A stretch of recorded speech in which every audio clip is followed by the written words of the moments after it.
To demonstrate the use of the Helix spiral feature, we will create a phone cord or cable wire. A Helix spiral feature will also use the sweep boss or base. For this, we must create two sketches, a profile sketch and a path sketch. The Helix spiral will create the path for our sweep. To begin, we will select our top plane. On our top plane, we will select a circle sketch.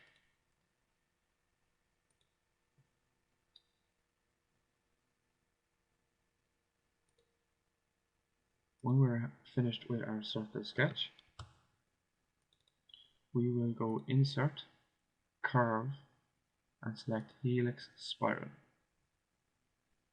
There are four ways of defining our helix spiral: pitch and revolution, height and revolution, height and pitch, and spiral. For this, we will use height and revolution.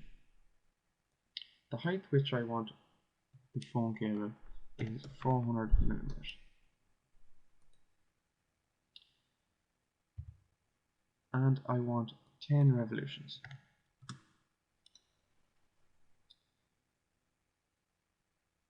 This will be my path sketch, so I confirm that.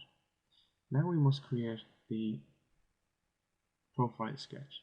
This sketch must be on a plane that is perpendicular to the helix. To do this, we select Features, Freeform Plane. The helix is already selected as one reference.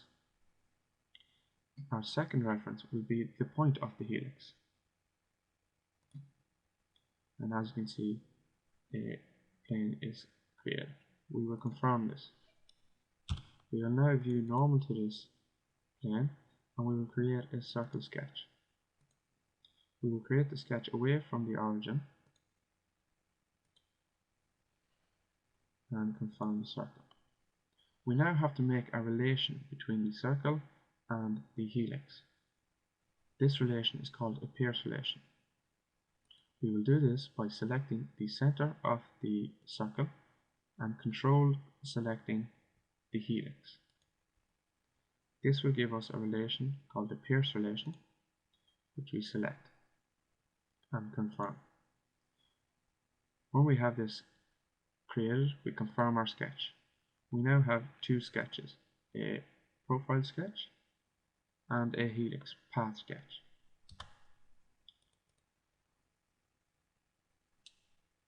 We will create a swept boss and base feature. Sketch 2 is already selected as our profile sketch, and our path sketch will be the helix.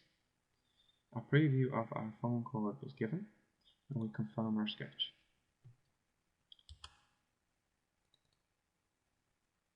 And that is how a helix spiral is used to create a phone cord or cable wire.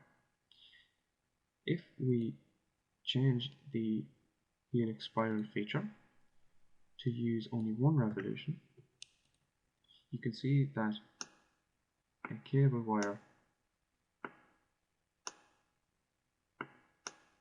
is designed. Try this now.